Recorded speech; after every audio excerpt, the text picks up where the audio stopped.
Okay, as I was thinking about the topics that we'll talk about tonight, I tried to look at what you all said you wanted to learn about and hear more about and kind of understand a little better the first week when I was jotting down topics you were interested in. And so I was thinking about all these topics, and it made me ask the question that in kind of normal situations, we would celebrate if someone came to us and said, I want to do everything that God wants me to do, and I want to do God's will in the world no matter what.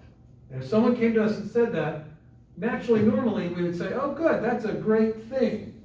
But could it ever be not so good if someone were to say that? Could it ever end up eventually being not so good? I see one head nodding. What do you think, Ms. June? Well, I think that everything in the Bible is part of a greater story, and that that the teaching of Jesus is the revelation and the thing that makes sense of it all. And so some of the things were, it seems to me, further beyond the road before Jesus. And so even though they're still very important to our overall understanding, I think if we focus too far back down the road, we're missing the journey, the real journey of our faith. And so I think that if we try to do everything like in the law and follow all the prophets and don't pay attention to what Jesus taught, that we will have missed the mark and potentially done a lot of harm. That, I don't know if that exactly answers the question. It does. We're going to see that in some Muslims' responses and motivations from Islam as well. That's right. Yeah, Red. So often we try to intermingle things from Judaism or the Old Testament.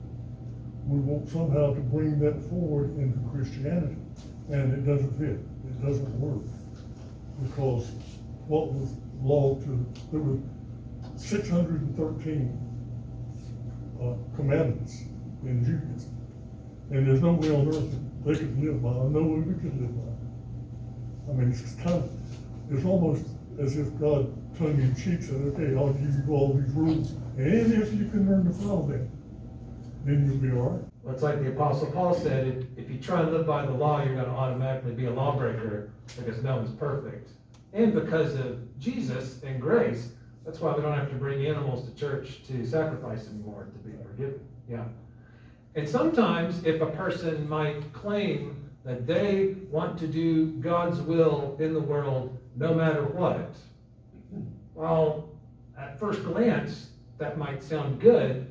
What if their idea of what God might want them to do doesn't really match what we think is right or helpful, and maybe their own personal preferences or tendencies might lead them to do some things, and maybe they kind of pick some verses from Scripture that kind of lead them to do some things, and we go, whoa, I don't think God's leading you to do that.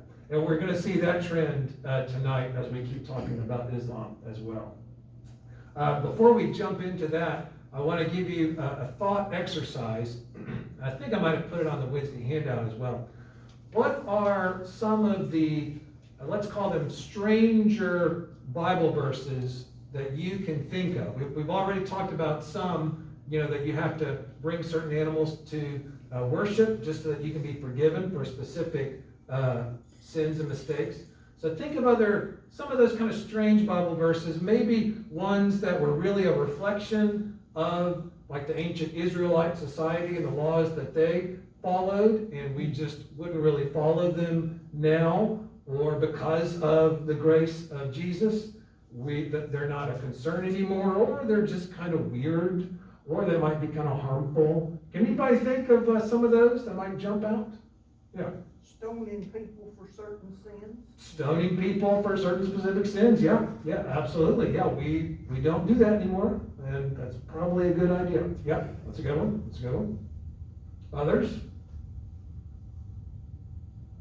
Let's see, I always, the funny one for me as a minister, in, I'm gonna say it's Leviticus 7, it says that anyone who has a rash must show it to the minister and get it evaluated. And I say, do not follow that Bible verse at all. I'm not interested in it. And then also in that chapter, it says if you have mold, then you have to get the priest, the minister, to check it out. Because those, and again, like Leviticus, I shouldn't kind of make light of it, make fun of it. But those are all those kind of old rules about kind of what might be dirty and what's not. And in Leviticus, there's the Bible verse that says, thou shalt not wear clothing made of two different fabrics. I should have checked my tags before I came. Fortunately, again, because of grace and Christ's forgiveness, we don't have to worry about all that kind of stuff. Or if, they had rules about, like animal breeding, and if your bull breaks a neighbor's fence, and stoning different people. Yeah, so those are in there. Those verses are in there, and if we got too kind of fixated on them, then it would cause us to act in a strange way. Maybe if we started stoning people kind of a harmful way, that someone in the church here wanted to stone someone, I would want to step in and say, don't do that. As Christians, we should not do that. Or if they wanted to show me their rash, I would say, don't do that. As Christians, we don't need to do that. God will forgive you for whatever you did to bring that rash about. So tonight, we will start getting into the parts of Islam that Muslims disagree about, because there are verses kind of like that in the Quran that some Muslims might take and run with it and run into dangerous, harmful areas. And other Muslims will say, do not do that. That is wrong, that is bad, that is not the way that Islam should be practiced. So, we've got handouts for tonight, and since our handout person is under quarantine, Miss Kathy, can you hand out? Nope. Sorry, you're the first person I saw. Thank you so much. So the handout is, I think I called it Varying Rules in Islam. The top part of the handout gives the definition of a word that sometimes is thrown around in the news that you might have heard, Sharia.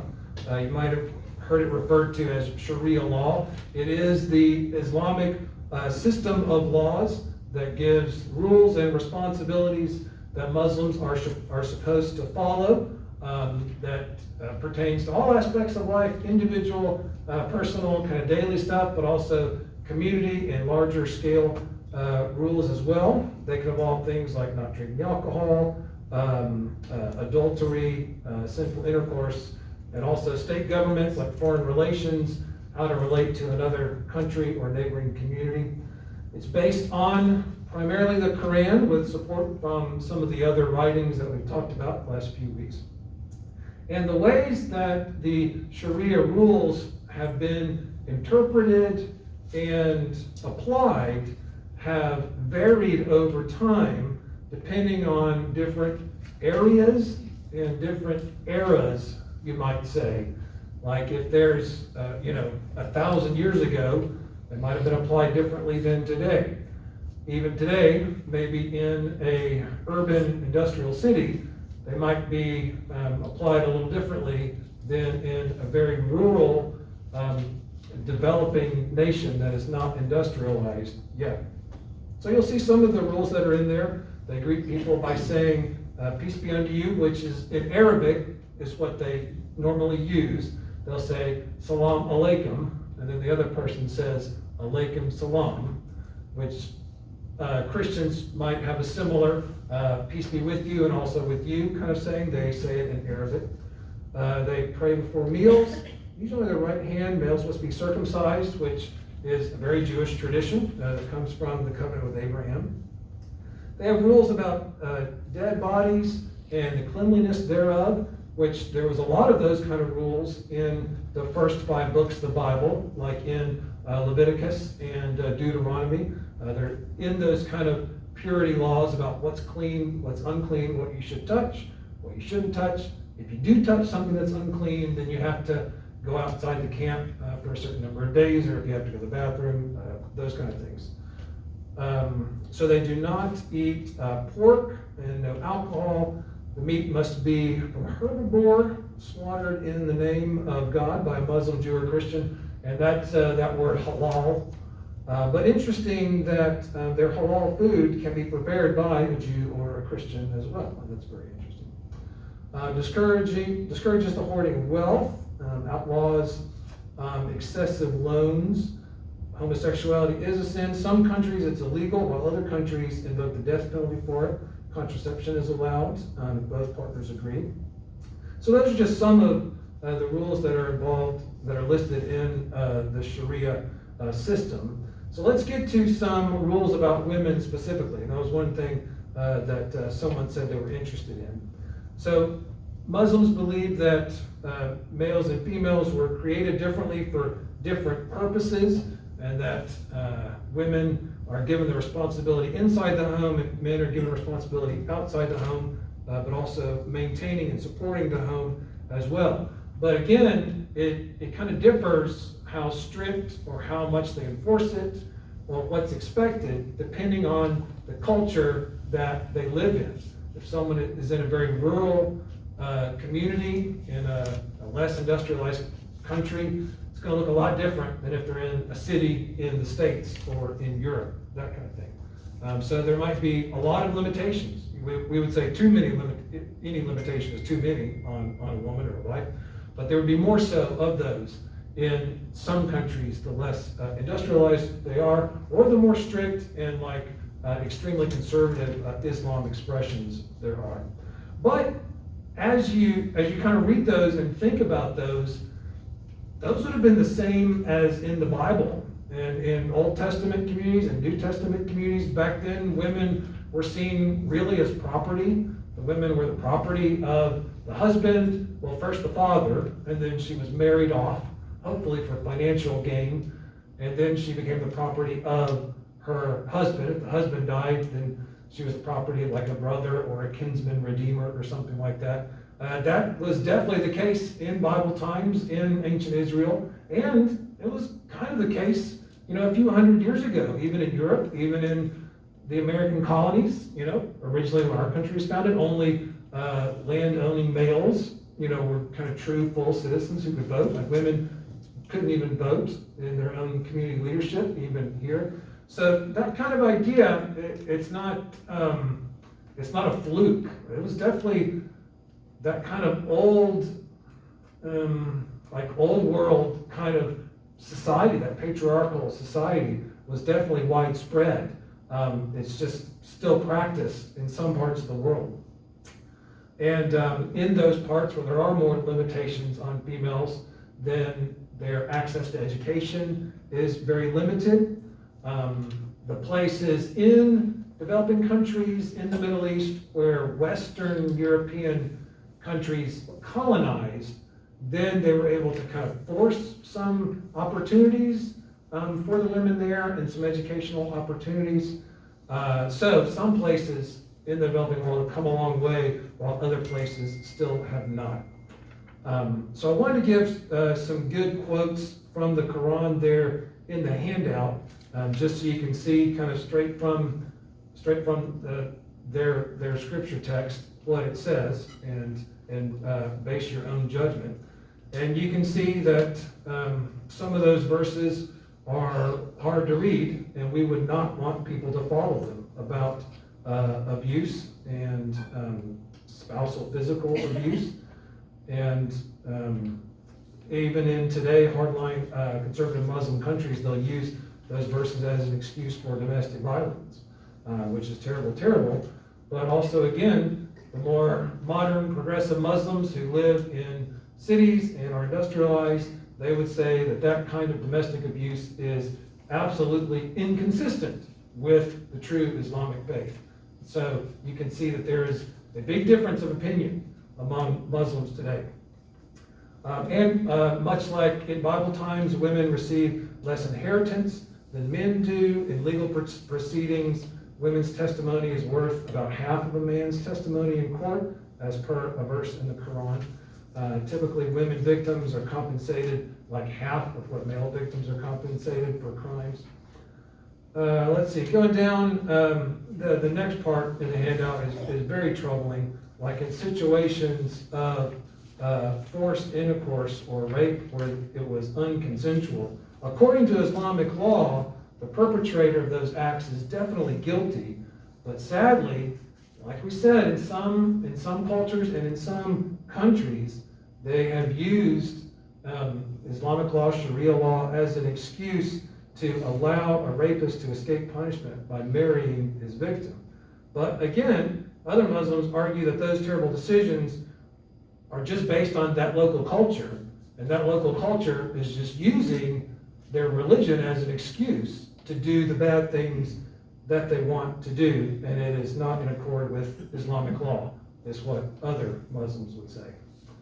Let's see, really bad examples of what some cultures and what some communities would do as far as the treatment of women who are really oppressed and mistreated. So you can read some of those examples and some Quran verses that they are connected to. Then we get down to the dress code and the covering options that I gave on the handout last week with the chart. Had kind of different covering options that are used throughout the Muslim world. And as you can see, it kind of differs from country to country or from community to community how a woman is assumed to cover herself and how to dress modestly. Some are head to toe, as we saw, and it just kind of depends on the family and where they live. Now, the idea itself of modesty is where those covering rules come from. And I did think it was interesting in the readings that I did, the research that I did, many Muslim women value like the simple headscarf they wear as part of their religious tradition, one. Two, it shows their devotion to God. And they feel like that practicing modesty helps to focus on their true value or their intellectuality, and it protects them from becoming a sex object. So when Muslims would see our media culture and see some of the scantily clad bodies that are on TV at night, that any child could just turn on network TV and see, like the hypersexuality that's really just everywhere. That's the thing that Muslims would say, well, who are you to talk? Look what you all are showing to your children. That is wrong. And that's what we're trying to protect from. We're trying to protect the decency and the modesty of our women, whom we value. Because a Muslim would say the scantily clad images on American television turn women into sex objects, and it devalues them. And yet, they can obviously go way too far in protecting or upholding modesty, like especially that head to toe veil that just covers single thing and just has like a net for the eyes. You'd say that's at a ridiculous level.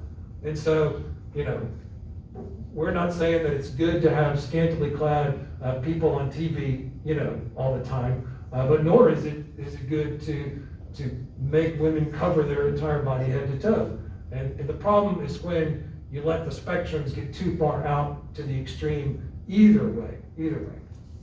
I want to read from this booklet that I found that was, it's intended to teach people about Islam.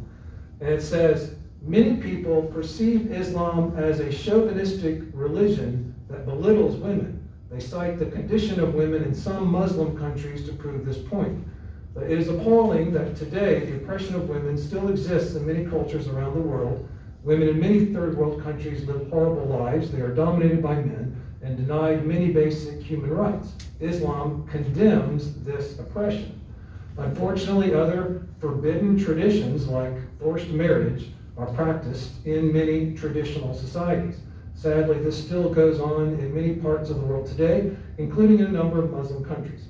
All of these practices are against Islamic law, according to this booklet, and it is the responsibility of all Muslims to eradicate them in their societies. Yes, Islam is tolerant of cultural diversity and does not believe in eradicating the ways of life of different people, nor does it force people to give up their cultural identity when they embrace Islam. However, when the cultural practices of people contravene the laws of Islam or deprive people of their God-given, inalienable rights and freedom of choice, it becomes a religious obligation to abandon those cultural practices. So that's one perspective of one Muslim perspective that is at odds with many other Muslim perspectives. And it's good that this perspective says anything that contravenes the laws of God or deprives people, it becomes a religious obligation to stop those practices. That's good, but on the other hand, that's what they all say. That's what the other group says. Like if you were to, I don't know if those extremist groups put out pamphlets or anything, but I'm sure their pamphlets would be just as equally supportive of their position and against the I guess sexual exploitation images of the West or something like that. So good for some Muslim communities to denounce that, and I'm glad that they are denouncing it, and I encourage them to continue doing that because it needs to be denounced. And I think it would only stop if people in their own faith tradition are the ones that are calling it out, because they certainly wouldn't listen to us when we call it out, but fortunately some Muslims are. Let's see, well, let me move on down to the next subject, a word that you probably also heard, perhaps in the news, jihad. And again, that's an Arabic word. Like I said last week, all the words, all the vocabulary in Islam comes from Arabic. They're Arabic words. And the word jihad means to strive or to struggle for God. And it is and can be applied to any kind of striving or any type of struggling. It, in general, involves doing everything you can do to stop bad things, to stop immorality. It can be used in reference to stopping one's own temptation, like if you're tempted by the devil or have sinful desires, they would say that if you strive to put a stop to that, that's a type of jihad. Or if there is a human enemy that would necessitate some type of physical response, they would certainly call that a jihad. And as we know, many Muslims historically have interpreted it and used it in a military sense. But on the other hand, you could even wage peace as a jihad, as you fight the temptation to be aggressive. That can also be considered a jihad. So again, I want to list a lot of verses from the Quran so we can kind of get the straight dope. Like this is what it says, and I try not to interpret it, but just say here's what different verses in the Quran say. So you can see some Muslims will focus on Quran verses that do endorse violence. You can see the three that are there. And it does seem like the verses that instruct violent action, they seem to be primarily focused on if you or your community is attacked or persecuted, that is only when it's okay to respond with physical force. It seems like most of the Quran verses are about if you're attacked, if people persecute you, if, blah, blah, blah. It seems like more of a self-defense kind of thing in the verses. Yeah, right. In defense of that, a lot of that type action took place because of the Pope and because of Christian crusades into the Middle East. Sure. If you look at a map of the area, it was not that far from Italy to Jerusalem. But they went all over the East, Mhm. plundering, killing, wiping people out just because they were not Christian. Yeah, yeah, And we don't like to think about people doing stuff like that in the name of Christianity. yeah. But what you're covering now is they're saying, hey, we need to protect ourselves Mhm. from these Christians that are Mhm. coming and slaughtering us. Yeah, it's interesting how if a religion becomes like a national religion, how quickly the government, like the secular government, will use that religion as basis for expanding its power and taking over territories or stepping into other countries in the name of its own protection. And that's where you start going, whoa, wait a second. When countries, and that's how like Islam spread, like Ray said, that they felt like it was for their argument was that it was to protect themselves, they needed to take over the neighboring country. And isn't that the case that any kind of country that instigates a war or violence, usually the argument is we need to attack for our own protection. And that's why, like many Muslims today, you'll see ones that might focus more on peace. They disagree with those ancient strategies of the old Muslim world.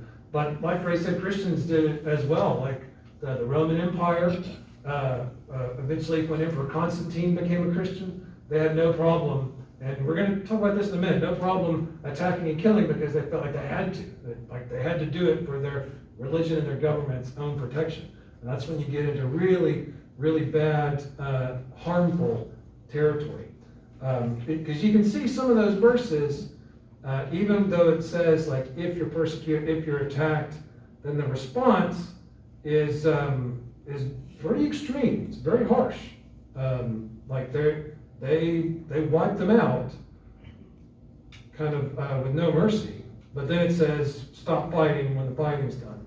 So there's different people will take those verses and interpret them different ways, which of course Christians do with their own Bible. But you can see other verses that encourage peace as well. So when I was reading some of those verses, it made me think about books in our Bible like Numbers and Joshua and Judges, where the ancient Israelite tribes went into Canaan and conquered it and killed all of the native peoples who were there because the ancient Israelites were setting up their society and setting up their people.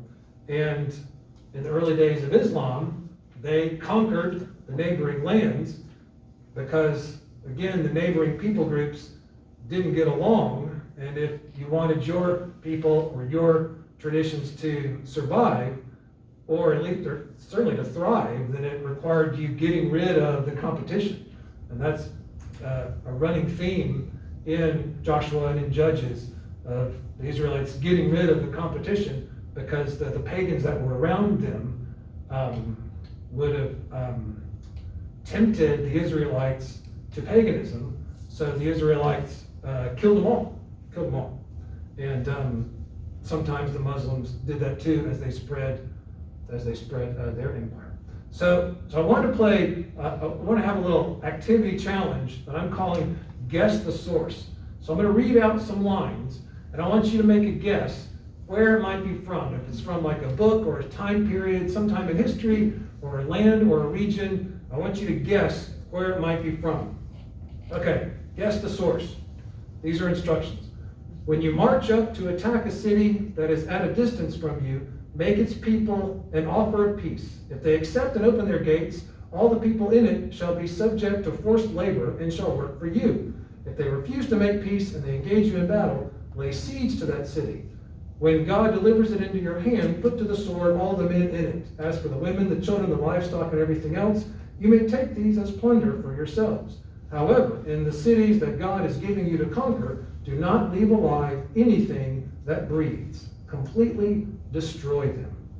So, where do you think that might be from? We've talked about the Quran, we've talked about different Sharia laws, different countries, time periods. Any guesses? Does that sound familiar? I think it's in the Bible. It is definitely in our Bible. It's definitely in the book of Deuteronomy, chapter 20. And again, that was for that context, for that time, for the ancient Israelites, as they were taking over the land.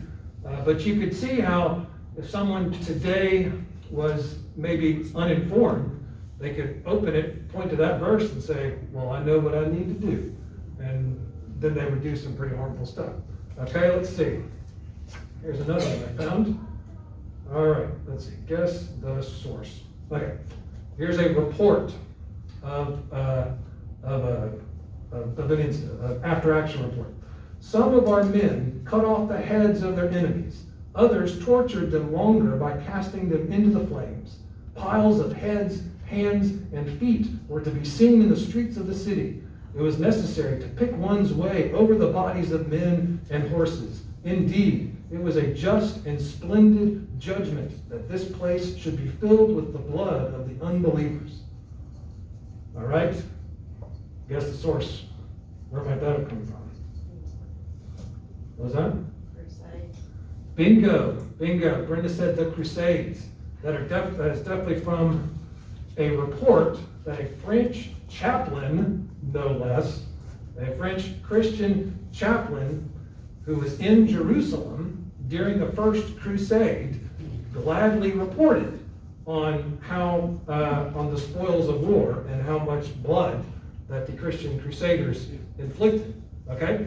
Last one, guess the source. It was God who hardened the hearts of enemy kings to wage war against the people so that God might destroy them totally, exterminating them without mercy.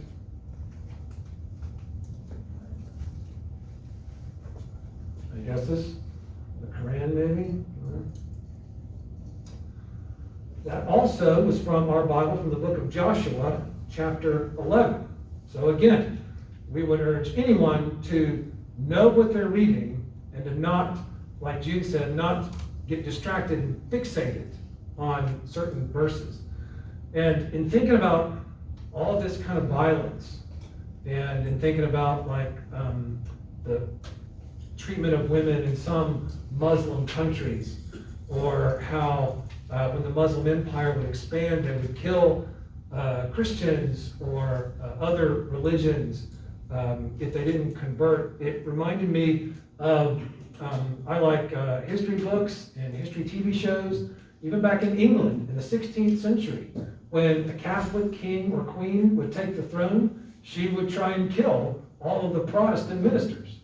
And then, when she was ousted, when a Protestant Christian king or queen would take the throne, then she would try to kill all of the Catholic ministers, burn them at the stake, if they didn't repent from being Protestant, or didn't repent from being Catholic.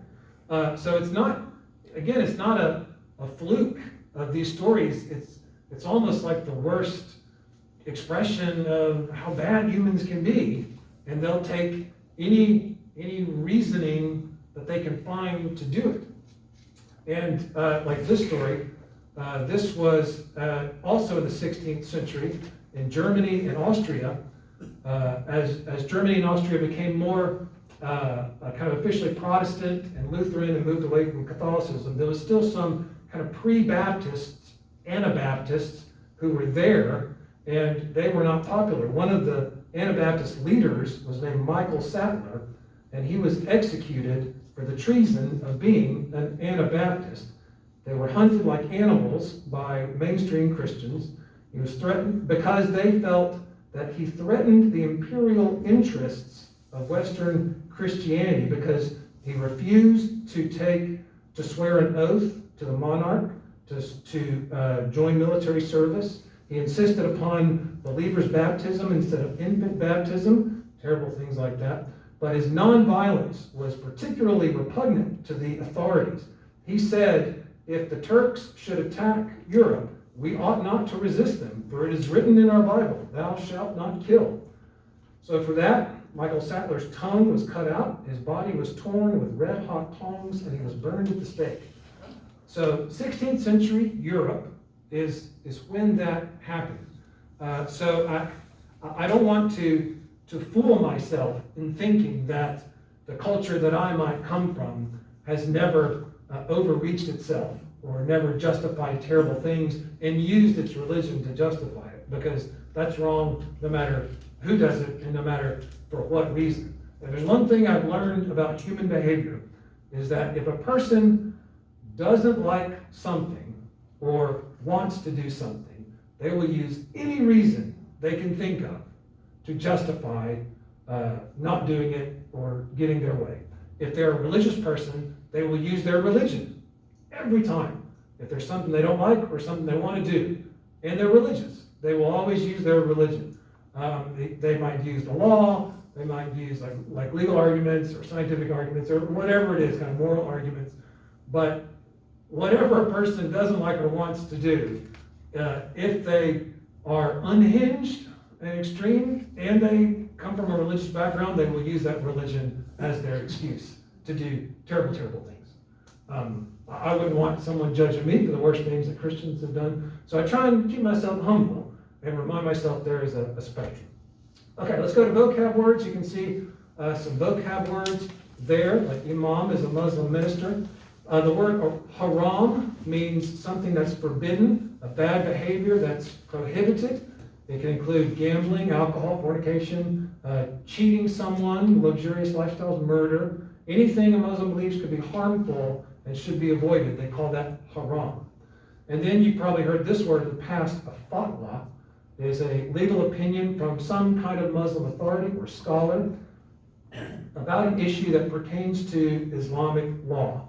A lot of fatwas can be personal. They don't make the news like others, but there can be a personal fatwa to help guide someone in their own kind of tricky situation.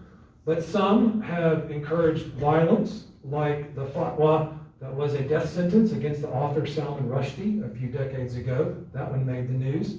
And you can see some get pretty ridiculous. Like 20 years ago, leaders in the United Arab Emirates issued a fatwa against Pokemon because they felt it encouraged gambling and was based on evolution, which extreme conservative Muslims reject.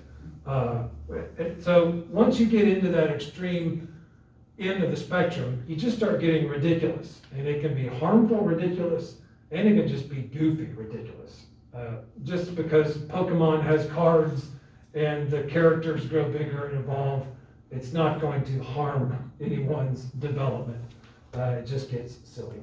And a few years ago, the Council of North American Muslims reaffirmed Islam's condemnation of terrorism by issuing their own fatwa.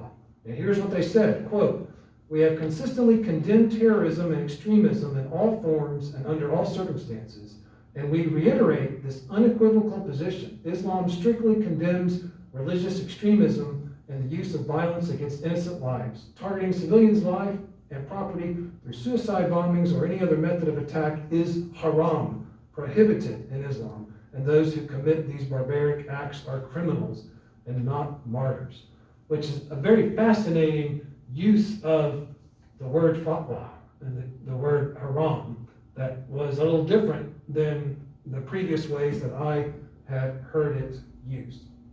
Okay, so that was a lot to push through, but I didn't want to kind of extend it into too many weeks. I wanted to kind of go through in just a few weeks. We do have some time for questions. There will be no choir practice tonight. Jane is out, so I'm not going to rush us off if we want to stay, 4 extra minutes. So think about what kind of questions do you have? Is there something that we kind of covered that you're still curious about, or we didn't cover, or what? Did you say the last one, or did I check out? Did I? I don't know. Maybe I checked out. What was the last one? Let's see. Oh, yes. Oh, that's right. I added that. That was the last one I added. Yeah. An Eid is an Islamic religious day or festival, and they don't have too many. They have the birthday of Muhammad, the end of the month of Ramadan, and the day of the annual Hajj pilgrimage.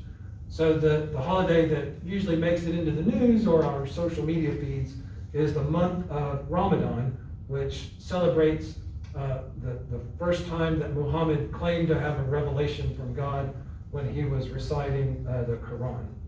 So during that holy month of the Muslim calendar, they're supposed to focus on things like prayer, practice extra charity, They're supposed to turn their hearts more to God, spend more time in prayer and meditation, do without worldly things, which is starting to sound an awful lot like, Christian practices. Like Christians have practiced the season of Lent for 2,000 years. But the big difference would be from sunrise to sunset, they fast if you're an adult or an older child, unless it's medically unhealthy, they fast. Yes, thank you for pointing that out. Yeah. All right, any questions since we've got like a little bit of few minutes or free time? I tried to cover all the different things that people had said they wanted to cover initially. It was a lot, so I apologize for the kind of the information dump, but I wanted to kind of get the highlights. I just wonder if anything you read, well, because I see a lot of similarity, let me back up and say, in some of the negatives and in some of the positives, I see some similarities with Christianity. And so, and it feels to me like, from my Christian perspective, that Christianity has largely moved forward and left behind some of the more barbaric ways that we had with regard to human behavior toward each other, although, slavery and discrimination is still fairly recent. Yeah. So I just wonder if you read anything that gave you any indication about why some of those practices have persisted for so long in Muslimism. Yeah. And that's why it was interesting to see when there was a difference of opinion among Muslims. It was very often kind of those who lived in modern urban cities and in more developed industrialized countries, a little more progressive, maybe in the States or in Western countries.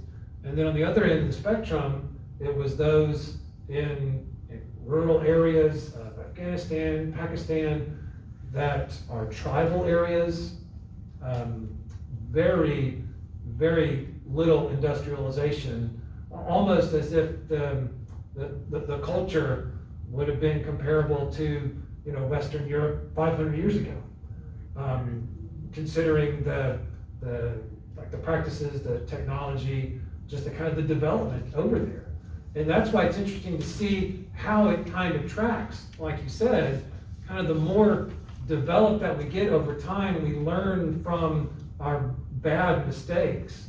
And some can take hundreds of years, like women weren't even allowed to vote until like 100 years ago. Slavery was only abolished by force like 155 years ago, like extreme force. And you kind of think, well, really? It took you like the 19 teens just to let women vote, for goodness sake, So you can see that there is a development kind of stepping, and it's those kind of non-developed cultures that still have practices that we would say, no, very harmful. Yeah. Just like the fact that they have called the boys and the male teachers back to school, but the ladies and the female teachers are not back in school. Yeah. So, and that's an example of. Yeah, like in Afghanistan? Yes. Yeah. And that's what's so sad about Afghanistan in the last month, is that for both better and for worse, first the British, then the Soviets, and then us imposed ourselves onto that country and tried to make them be better, which in some ways was a noble effort. It wasn't, we all agree, carried out very efficiently. There was a lot of waste. But we tried to help them develop, and in many cities, there was progress that was made. And that's why it's so sad to see that progress being scaled back now that the Taliban took back over the country. And so it's almost like they're kind of going back in time. Like And that's what I see. Yeah. They had come so far. Mhm. We were there. Yeah, And now the Taliban has been able to reverse. yeah, That's so sad. it is sad, yeah, it is sad. Sure. Mhm. We owe a lot to Martin Luther, Mhm. because before his time, the priests and the Muslim scholars were the ones that told everybody what the rules were. Mhm. In reality, most of them couldn't read either. You know, and so until everybody got a chance to read the Bible and say, hey, this is what it really says, Mhm. they had to believe what the officials told them. Mhm. And so the Islamic people are caught in that same bubble. They have to believe what they're told, whether the guy that's talking to them knows what he's talking about or not.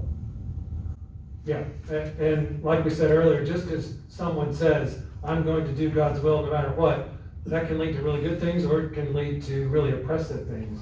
And like you mentioned, Martin Luther, because he wanted to translate the Bible into a language people could understand and read instead of just Latin, he was hunted, and all the Bible translators in the 15th century and the 16th century who were trying to translate the Bible out of just Latin into like English or German, they were really hunted down, and terrible things like tongues ripped out, hot oil burned at the stake, just terrible things, because the church, the Catholic Church at the time was so controlling that it insisted on its way and only its way, and anyone who wanted to do things differently, just, there was no mercy, which is terrible, but that's very similar to the things that the Taliban might do, not allowing anyone to think for themselves. I also think that there are still pockets in our own culture where newer translations, even though they're very scholarly and have relied upon newly discovered information Older from manuscripts. manuscripts and such, are disregarded as not right and not the KJV. And so I think that is a good thing for us to look at and see that we are not immune from any of these perspectives of my way is the right way that could really run afoul of God's way if we don't pay attention. Yeah. I think. Yeah, because of the pride issue Yes. and the arrogance is Yes. how we run afoul. And if we do like a comparison of Bible translations the next few weeks, you'll hear me say, it's totally okay to have a preference. I mean, you can have a preference of this translation or this translation, that's okay. Some are fun to read for this reason, some are helpful to read for this reason. It's totally okay to have a preference of Bible translation, but once you start insisting that your preference is the one and only, no matter what, God's preference and everything else should be excluded and even belittled, that's when you start running afoul. That's the first steps in running afoul. When you say that my preference also happens to be God's only allowance and anything else is wrong and sinful, that's when you really start getting into some dangerous territory. And in Muslim prayer services, a lot of their services are in Arabic, and a lot of the reading of the Quran is in Arabic, and it's very reminiscent of kind of older Catholic services, how a lot was in Latin, whether you understood it or not. That's just what it was, and if you didn't understand it, then you were just out of luck. But their insistence on Arabic as the language is very strong, very strong. Well, let's go ahead and stop it there. You can always ask me questions. We can do research together. This is kind of most of all that I know. So from here on out, it's us all together trying to learn together. So if you have any other good questions, then we'll look it up together and see what we can come up with. So go in peace to love and serve the Lord. Have a very good week. I'll see you later.